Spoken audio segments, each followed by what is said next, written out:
Doctor Alberto Letieri, ¿cómo le va? Le habla la Conciencia Sindical. ¿Cómo le va, Conciencia? Bien. Muy buenas noches, estamos aquí en este primer programa del sindicalismo, sus protagonistas y su historia, tratando de ver ese lado desconocido del sindicalismo, aquello que normalmente no se ve. Generalmente la gente tiene una serie de preconceptos respecto de los sindicalistas, de su tarea, de cómo se desarrollan. Y como los vamos a ver aquí, son personas como nosotros que cotidianamente comparten nuestras actividades y que tratan de construir un mundo mejor. ¿Va a estar solo Letieri o no? No, tengo una excelente compañía. ¿Usted no la conoce? ¿A Claudita Burgos? A ver. ¿Y a Javier Berró? Oh, muy buenas noches. Buenas noches, muchas gracias. Esperemos acompañarte, estar a tu altura, Alberto, y de los invitados. Bienvenida, Claudia. Bienvenido, Javier. Bueno, gracias, Alberto, por esta invitación especial. Y bueno, y estaremos acompañándote junto a esta mesa que tenemos acá. Marzo caliente, ¿eh? La voz de la Conciencia Sindical está preocupada.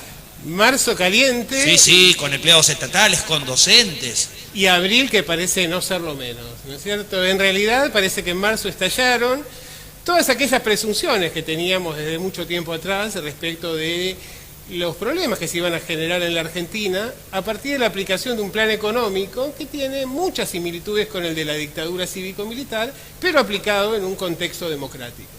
Y claramente entonces empezamos a ver cómo las variables empiezan a desfasarse, empezamos a ver cómo los salarios caen, la capacidad de compra también, aumentan las suspensiones, aumentan los despidos, aumentan las tarifas, todo aumenta, menos los salarios, me parece. Y creo que hay un sector de la actividad social que ha sido tomado como caso testigo en este problema, en este conflicto que se establece entre un gobierno que está impulsando políticas para una minoría, claramente, y los sectores populares, muchos de los cuales empiezan a cuestionarse por su voto, y otros en realidad no ven más que la simple confirmación de aquello que ya habían pensado. ¿Tenemos invitados? Tenemos invitados, ¿me los recuerda? El primero, no, lo voy a decir yo. Tenemos, en primer lugar, a Fidel Aguilar, secretario de prensa de SADOP. ¿A Fidel? Sí, a Fidel. Ahí está Fidel. Tenemos también a Mara Fernández, vocal de SADOP, que la acompaña. Y luego tenemos a Rodrigo Silva y Jorge Núñez, de ADIUNC, y a Daniel Loncón, de ATE, provincia de Buenos Aires. Son de Quilmes, ¿no? Son de Quilmes. ADIUNC. ¿Por qué tienen un sindicato especial los docentes? Son un sindicato de la Universidad de Quilmes, puntualmente, y efectivamente son estos sectores que están afectados, estamos como todos, la mayoría de los argentinos asalariados a este problema. En general se ha pensado que los docentes privados tienen un estatus especial, ¿no? Es decir, pese a que no, me parece que no es correcto, creo que en el imaginario popular aparece la idea de que el docente privado tiene un salario mejor o que tiene mejores condiciones de ejercicio. ¿Es así, Fidel? No, bueno, en realidad no. Primero, buenas noches a todos y felicitaciones por este emprendimiento de la TV Sindical. Lo estábamos esperando hace mucho tiempo. Los docentes privados, desde ya, por un defecto del lenguaje, nos llamamos a nosotros mismos equivocadamente. Nosotros somos docentes de escuelas públicas, de gestión privada. Efectivamente. Pero la educación en la Argentina es de educación pública. Existe un único sistema educativo que es el sistema de educación pública, en donde conviven varias gestiones. La gestión privada, la gestión estatal, que es la más grande, y después hay otras gestiones cooperativas, gestiones sociales. Nosotros siempre decimos esto, somos docentes de escuela pública, que a veces trabajamos en gestión privada y a veces trabajamos en gestión estatal. Nos formamos en escuelas públicas, a veces de gestión privada y a veces de gestión estatal. Y no dejamos que ningún alumno se caiga en ningún lado, porque nosotros educamos para la justicia social. Esto es una respuesta al señor presidente, que decía que algunos alumnos se caían en la escuela pública, ¿no? Bueno, se caían en la escuela pública para él de gestión estatal, que me parece que no la conoce. Bueno, tenemos a nuestra especialista en educación, Claudia Burgos. Bueno, si así se puede llamar, pero estaba pensando este tema de que el tema de gestión privada sería que el Estado le paga los sueldos a los docentes, y desde el año pasado venimos sufriendo un recorte bastante importante en el presupuesto de la educación. Y me preguntaba cómo afecta esto a las escuelas de gestión privada, digamos, ¿no? Bueno, hay varias cuestiones respecto también a las escuelas técnicas que son de gestión privada y que hay algunos años que no se le están abriendo por el no pago a los sueldos docentes. Sí, la escuela de gestión privada, como bien decías, recibe, el aporte estatal que recibe es exactamente y ni un peso más que la masa salarial de los docentes que trabajan en esa escuela. Ni siquiera recibe el aporte del personal no docente, por ejemplo. Y nosotros discutimos en la misma paritaria que discuten nuestros compañeros de gestión estatal, porque los docentes de gestión privada ganamos, y esto me gusta decirlo en estas palabras, ganamos con suerte lo mismo que gana un docente de la gestión estatal. Porque hay muchos de nuestros compañeros, y sobre todo en la Ciudad de Buenos Aires, casi un 30% de los docentes que trabajan en escuelas de gestión privada, que ganan mucho menos que los docentes de gestión estatal, casi la mitad de lo que gana un docente incorporado a la educación oficial, digamos. Ejemplo, el docente de matemática, la maestra de grado, el docente de educación física, son docentes incorporados a la gestión, a la currícula oficial de un establecimiento educativo. Después están los otros, el docente de teatro, el docente de cerámica, el docente del taller deportivo, que justamente en esos docentes donde las escuelas de gestión privada basan su estrategia de marketing. Porque cuando vos vas a pedir un lugar para tu chico, te dicen, mirá que en esta escuela él va a tener teatro, va a tener cerámica, va a tener talleres deportivos, por eso te conviene mandarlo acá. Esos son los docentes que están más precarizados en esa escuela, los docentes que ganan menos, los que tienen menos condiciones de trabajo. Fidel, vos señalabas la diferencia entre las escuelas de gestión pública y las escuelas públicas de gestión privada, pero el conflicto es amplio realmente, ataca al conjunto de la educación, y también porque hay una disposición de la ley que plantea la necesidad de convocar a una paritaria nacional previa a la discusión puntual en cada una de las provincias, ¿no? De este modo se fijaría un piso salarial para el conjunto de los docentes y luego con un fondo compensador que depende o que está en la órbita del Ministerio de Educación, se de alguna manera auxiliaría a aquellas provincias que no alcanzaran a cubrir ese piso. Y aquellas otras provincias que están en condiciones de pagar un salario superior, bueno, efectivamente pueden llegar a negociarlo. Pero no es lo que pasa y tampoco pasa esto en la universidad, ¿no? Le preguntamos a Rodrigo Silva su opinión. Sí, justamente, ante todo, buenas noches y gracias por invitarnos y por ser partícipes de este programa. En el día de mañana se va a estar celebrando la paritaria en el Palacio Pisurno, el martes 28, y hasta el momento las ofertas que hemos recibido fueron insuficientes. Algo para destacar es que las dos centrales sindicales, tanto CONADU como CONADU Histórica, después de mucho tiempo, muchos años, han coincidido con el reclamo de un 35%. Ese 35% se compone con un 10% de pérdida de poder adquisitivo que tuvimos durante el año pasado, más la inflación que estamos previendo, que es de un 25% anual. Pero lo importante es no recaer nada más que en un reclamo salarial. Es una lucha mucho más de fondo, lo que queríamos plantear. Muchos medios lo que hacen es retrotraer toda esta lucha en función a un reclamo salarial, cuando en realidad hay otras cuestiones que estamos reclamando, que parten a partir de una visión de país y de una visión de la educación que tenemos.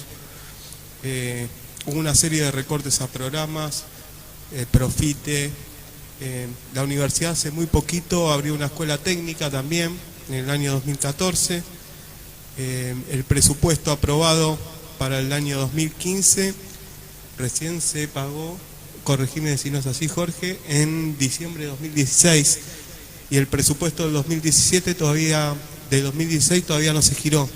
O sea, la universidad está solventando todos los gastos operativos que está teniendo esta escuela técnica.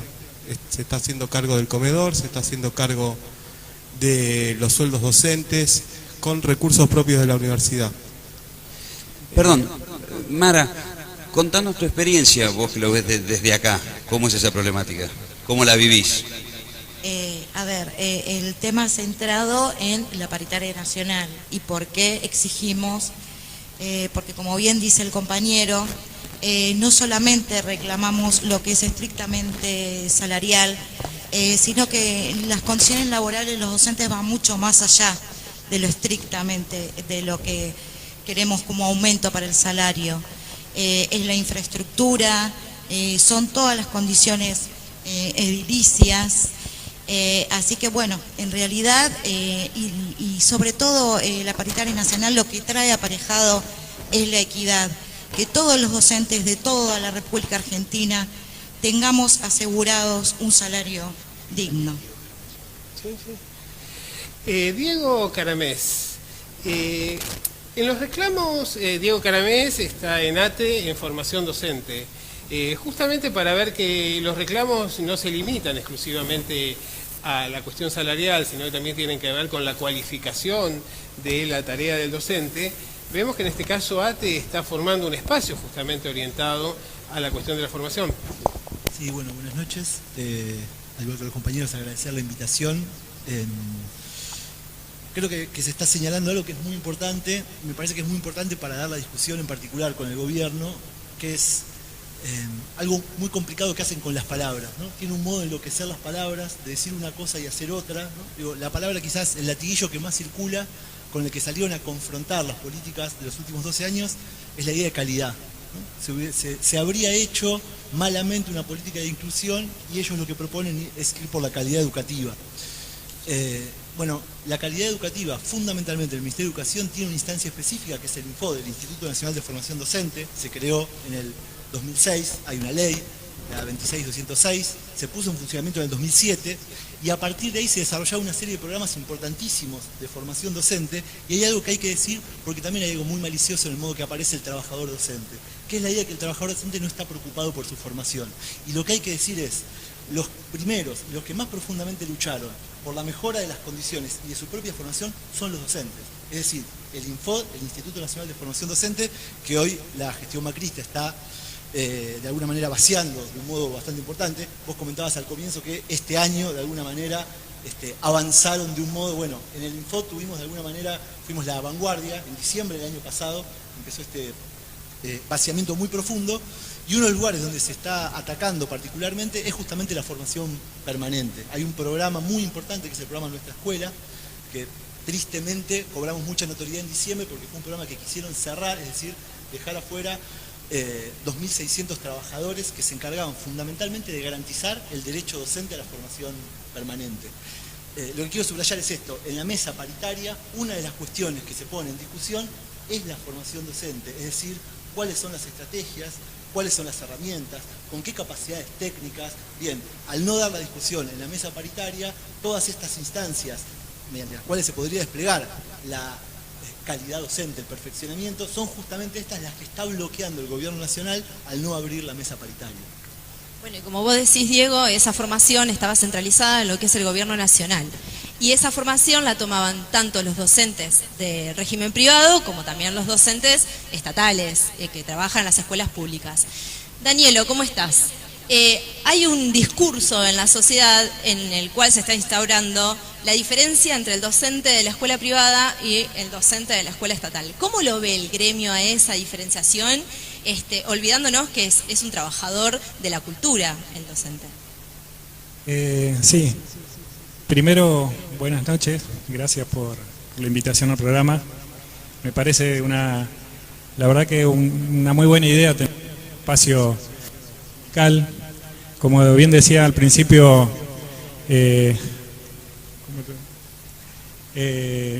nosotros participamos como gremio en varias instancias, no solamente en la discusión salarial, sino que nosotros tenemos propuestas desde los institutos que tenemos organizados dentro del sindicato que tienen que ver con esta cuestión de que no solamente vamos a discutir el problema salarial de los docentes, sino que también discutimos la infraestructura. También organizamos a los compañeros auxiliares que son parte también del sistema educativo. Para nosotros eso es un proceso muy importante porque nació a partir de las luchas donde empieza a recortarse el presupuesto educativo y donde hoy vemos la verdad que con mucha preocupación el ataque directo a todas las formas de organización de los trabajadores y fundamentalmente a la formación. Esto que decía el compañero que me precedió, que atacan a la formación docente, también atacan a la formación de los trabajadores. En los centros de formación que nosotros tenemos se están cerrando también muchos de los cursos que teníamos para mejorar la calidad de atención, como por ejemplo limpieza institucional, donde los pibes van a la escuela y quien limpia la escuela tiene que saber qué clases de microbios se generan cuando hay tanta cantidad de personas, cómo se combate, cómo se limpia. Esos cursos son muy importantes, eso se está recortando también tiene que ver con el presupuesto en educación. Esto que está pasando ahora es hacia todos los trabajadores, tanto privados como estatales. Por lo tanto, lo que se está manifestando hoy en la calle, de ver todas esas experiencias diferentes, de tanto privado como público, y la unidad en esa acción tiene que ver con esto que nos están diferenciando. Para nosotros el trabajador público o privado es un trabajador, y por lo tanto es importante que en paritarias, que no solamente se discute el tema salarial, también se tome como central el trabajo. La cuestión del trabajo es la que iguala hacia arriba a un pueblo. Por eso para nosotros es muy importante que exista la paritaria nacional, que se cumpla con las leyes que también son constitucionales. Está terminantemente prohibido, quieren obligar a los docentes de la provincia de Buenos Aires, yo soy de ATE, provincia de Buenos Aires, y quieren obligar a los docentes a sentarse en una paritaria que está convocada casi ilegalmente, porque el artículo 36, inciso 4 de la Constitución de la provincia de Buenos Aires, dice que el gobierno no puede convocar, siendo parte de la negociación, a obligar a la negociación. Así que, bueno. ¿Cómo lo ven esto los docentes privados? Y en el caso de no existir una paritaria nacional, como parece que se va a negar el gobierno, ¿cómo se calculan o cómo se acuerdan los salarios del sector privado a partir de esa inexistencia? Y otra pregunta que me parece interesante es que me queda pendiente siempre, es cuál es la actitud que tienen respecto de los padres en los colegios, fundamentalmente de la comunidad educativa. Bueno, los salarios nosotros, como te decía al principio, los discutimos en el mismo lugar que los discuten nuestros compañeros de gestión estatal, porque no tenemos un ámbito paritario propio para discutir con nuestra patronal directamente. El docente de gestión privada, como pertenece al sistema público de educación, tiene las mismas características salariales que el docente de la gestión estatal. Y nosotros en este momento estábamos pensando, respecto a tu segunda pregunta, hacer una interpelación a los papás que llevan a sus chicos a las escuelas privadas, que en la ciudad de Buenos Aires representan ni más ni menos que el 50% de la matrícula educativa oficial. La pregunta que le queremos hacer es que para advertirles y para evitarle que los estafen, porque lo que le queremos preguntar es cuánto le aumentaron la cuota ahora en marzo. Y muy probablemente la respuesta sea un número mucho más grande de lo que nos están ofreciendo a nosotros como aumento salarial. En este momento el gobierno de la Ciudad Autónoma de Buenos Aires, la ministra de Educación Soledad Acuña, nos ofrece un aumento salarial del 10% a partir de marzo. Esto significa 1.000 pesos. 1.000 pesos de aumento para el docente que recién se inicia, que son casi un 60% de toda la planta docente, porque es el que recién se inicia y el que llega casi hasta los 14 años de antigüedad.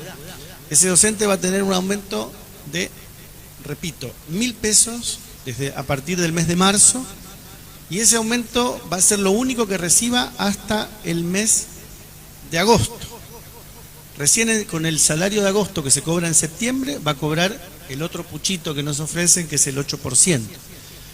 Estos 1.000 pesos de más que los docentes van a ganar, cada uno de los docentes va a ganar, ya se lo tienen gastado. Ya se lo tienen gastado en el aumento de la luz, en el aumento del gas, en el aumento del supermercado. O sea, que toda esta masa de compañeros, y acá no hago distinción entre los privados, los estatales, todo lo mismo, van a tener que pedir un crédito, digo, para vivir de acá hasta agosto. Porque, insisto, ya lo tenemos gastado. Esos 1.000 pesos de diferencia. Y recordando esto, ¿no? Ese 10% que nos están ofreciendo es muy diferente al 80% que aumentaron los peajes, al 40% que están aumentando los alquileres, al 80% que va a aumentar el gas de acá hasta septiembre, lo que aumentó la luz, digo, Bueno, nosotros no entendemos esta diferenciación. ¿Por qué aumentan tanto las otras cosas y los salarios nos ofrecen esta miseria? Insisto, 1.000 pesos. 1.000 pesos más de lo que cobrábamos, de lo que cobramos en febrero, 1.000 pesos más a partir de marzo, y esto va a ser así hasta septiembre. Esto es la propuesta salarial que nosotros decimos no podemos aceptar. Sí, pero además de un ajuste y digamos de una lucha, de un ajuste económico, también hay una ideología muy fuerte atrás que trae aparejado un proyecto educativo, político, social, cultural y reorganizativo, digamos, ¿no? Porque ahora el nuevo enemigo del gobierno son los gremios. Jorge, ¿cómo lo ves a eso? Bueno, de nuevo reiterar el agradecimiento para la invitación y compartir esta mesa. Creo que básicamente eso se expresó muy fuerte en la marcha federal. Se expresó muy fuerte en la marcha del 24, pero puntualmente en la marcha federal creo que varios de las alocuciones que se dieron están ligadas no solamente a lo gremial, sino a los trabajadores. Si bien nosotros acá compartimos toda esta mesa ligada a la educación, le entendemos que primero somos trabajadores de gestión pública, de gestión privada, y me parece que esta reorganización que vos mencionás está ligada a la demonización del trabajador en términos del sindicato, en términos gremiales, en términos de que muchas de las políticas que nosotros estudiamos, que se percibieron en el 55, el 76, tienen como un revival, ¿no? Como afloraron de nuevo y tienen sus latiguillos en este último tiempo. Entonces, reafirmando lo que preguntabas, me parece que todo lo que es la organización sindical, que todo lo que es la organización de los trabajadores, en un contexto en donde se está bajando, o sea, hay despidos, donde se habla de nuevo de la flexibilización laboral, sí que se habla de bajar el salario promedio de la Argentina, creo que lo que atenta contra esa política, contra esa reorganización, es justamente la unidad de los trabajadores. Así que yo reafirmo esas menciones que se dieron en la marcha federal y sobre todo en el 24, en lo que el discurso que se dio a través de diferentes organizaciones. Sí, no, algo cortito quería agregar. Me parece que hay algo ahí para pensar respecto a esta avanzada del macrismo sobre las organizaciones gremiales, sobre los sindicatos, que está teniendo un efecto paradójico, ¿no? Me parece que el año pasado y también este año, al mismo tiempo hablamos con algunos compañeros de otros sindicatos que vieron mermado, digamos, sobre todo por la pérdida de trabajo de muchos compañeros, pero también hay un crecimiento de la organización. En nuestro caso, puntualmente, el Ministerio de Educación, nosotros formamos parte de un programa. En términos clásicos, digamos, somos cuadros técnicos, ¿no? Que hacemos asistencia, pero de golpe trabajamos hace más de 3 años en un programa de formación docente, y nosotros el año pasado, a partir del avance muy violento sobre el programa, decidimos darnos una organización, hacer una afiliación masiva a ATE, formamos un espacio, hoy somos el colectivo de trabajadores virtuales en ATE. Entonces me parece que hay algo interesante también para pensar, que es un movimiento de muchos trabajadores que en años anteriores, quizás por una situación mejor, más cómoda, veían con cierta distancia. Hoy por hoy me parece que también hay un crecimiento en muchos casos de las organizaciones, que no es para desmerecer, digamos, que me parece, vale la pena poner el ojo ahí, ¿no? También en general se ve mucho más en términos defensivos el movimiento de las organizaciones. Es interesante pensar ahí también ese crecimiento. Aquí hay una cuestión muy importante, ¿no? Me parece que este ofrecimiento de 1.000 pesos por docente, que ni siquiera alcanza para pagar la cuenta de la luz en muchos casos, lo mismo vemos con los ofrecimientos por debajo del 18% que se han hecho en provincia o universitarios, marca el concepto, el lugar que le asigna este gobierno a la educación, ¿no? Porque efectivamente un docente precarizado, un docente que además puede ser reemplazado por un voluntario, como se planteó en el caso de la provincia de Buenos Aires, nos está señalando que efectivamente parece que la educación es algo poco importante, lo cual contradice con otro discurso donde el gobierno permanentemente apuesta, según en teoría, a elevar la calidad educativa. Y acá la pregunta de fondo siempre es esta, ¿no? Es decir, ¿qué futuro quiere para sí mismo una sociedad que a los docentes, que tienen un papel fundamental en la formación de los nuevos recursos humanos, les da este lugar marginal, de descrédito social, que trata de confrontarlos con la sociedad? Y tenemos muchos compañeros que han sido realmente agraviados públicamente, y también vemos que muchos otros han sido apretados a partir de llamados telefónicos del Ministerio de Educación porteño. Lamentablemente, Alberto, nosotros tenemos experiencia en eso, y tenemos experiencia de sobra. Los aprietes, las presiones, el empleador de la gestión privada está acostumbrado a apretar a los compañeros, a contratar suplentes los días de paro, a decirles aprietes que llegan directamente a los despidos incausados, solamente por haber adherido a un paro. Por eso muchas veces uno se pregunta, ¿por qué? ¿Qué es esto de que en la escuela privada no se para y en la escuela estatal sí se para? Bueno, esto que te decía, acostumbrados a los aprietes, y además la forma de medir el paro en general en la escuela privada es, vos pasás por la escuela y ves que los chicos están entrando y los reciben. Ahora, si te metes adentro, vas a ver que adentro hay algunos docentes que fueron a trabajar, pero otros que no. Y eso en general no se mide. Cuando pasás por la escuela estatal está cerrada en general y casi no hay chicos. Esta es la otra. Pero digo, lamentablemente hoy estamos viendo cómo a nuestros compañeros de gestión estatal también los empiezan a apretar, también les empiezan a meter presiones. Porque bueno, los que nos están gobernando hoy son patrones, ¿no? Claramente. Perdón, a ver, vamos a hacer una pregunta incómoda, un poco más punzante. Siempre cuando hablamos de temas de reivindicaciones salariales y detrás de eso todas las que las acompañan a los docentes, muchas veces contestan del otro lado con hacer evaluaciones a los docentes. Y vemos que a algunos no les gustan, a algunos estarían dispuestos con un montón de condicionamientos. ¿Cómo impacta esto y qué visión tienen ustedes sobre esto que los evalúen? ¿Quién? ¿Cómo? ¿Cómo sería? ¿Por qué sí? ¿Por qué no? ¿Cómo es esa película? Sí, solo en todo caso, como para ampliar esa pregunta, digo, porque así planteada incluso uno puede pensar que es capciosa, porque atrás de esa pregunta es ¿para qué? ¿No? Toda evaluación, y cualquiera que se dedica a la docencia, lamentablemente el ministro de Educación nunca se dedicó a la docencia, pero lo que podría saber si en algún momento hubiera pasado por un aula, que uno no evalúa simplemente tomando una prueba. La cuestión es, uno evalúa en función de pensar un trayecto, pensar un recorrido, desde dónde viene, ¿no? De los trayectos, de dónde venimos y en todo caso hacia dónde se quiere ir. Las evaluaciones que propusieron hasta acá y en general que se revolean, como la revolearon el otro día de una manera muy irresponsable. Particularmente a mí algo que me parece muy preocupante es el modo en que están dispuestos, por ejemplo, a revolear una herramienta que podría ser importante, pensarla, ver qué significan esos resultados, hacerlo comparativamente. Simplemente tiraron números arriba de la mesa para decir algo así como que había muchos pibes que no sabían sumar, ¿no? Como si eso pudiera ser una evaluación seria. Entonces me parece que yo, o por lo menos no conozco ningún docente que rechace una evaluación de su propio trabajo. Y en primer lugar son los propios docentes los que evalúan permanentemente. Si el programa de nuestra escuela tuvo 300.000 inscriptos en 3 años, 300.000 inscriptos, el 30% de la matrícula docente, uno puede pensar que es que los docentes tienen mucha disposición a capacitarse y en esa capacitación hay una evaluación constante.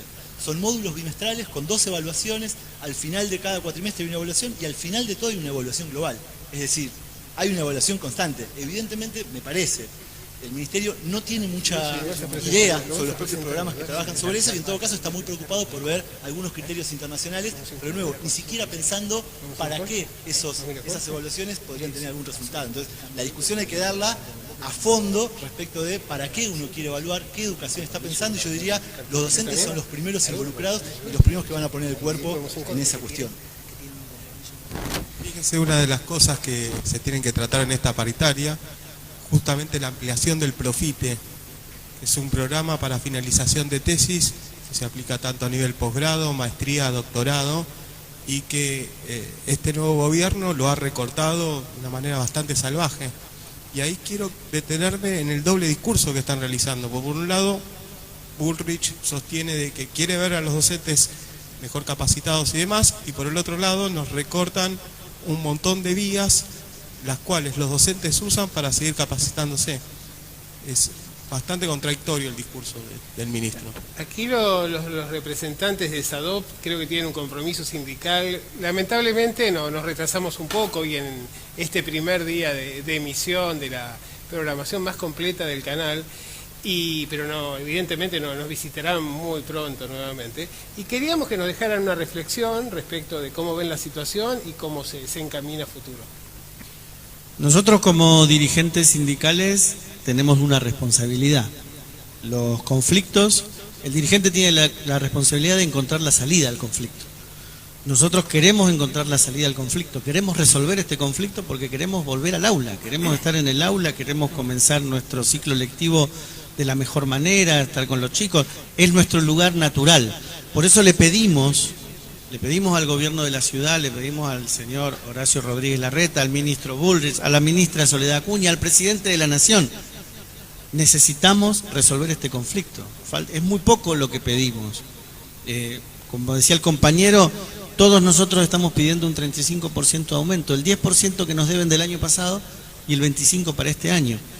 Y nuestros docentes universitarios, que también los tenemos y están afiliados al SADOP, también están pidiendo lo mismo, el 35% de aumento para este año. Mara, una última pregunta antes de que te vayas.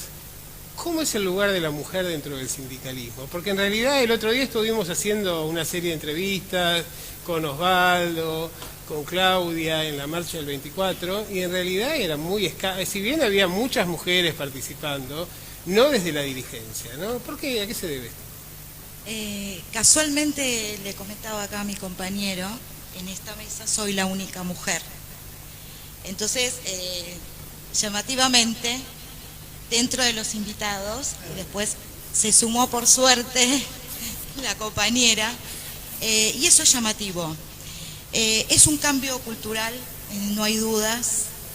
Somos muchas las mujeres, especialmente desde SADOP militamos en el grupo de mujeres de la Corriente Federal de Trabajadores, y de a poco estamos tratando de meternos en este proceso que es una batalla cultural. Y bueno, habrá que ir por el 50 y 50 también acá, ¿no? Exactamente, es para pensarlo. Docente de gestión privada, docente de gestión pública, un mismo compromiso con la educación, una misma lucha y una misma política de Estado. Vamos a un corte y seguimos aquí en el sindicalismo, sus protagonistas y su historia.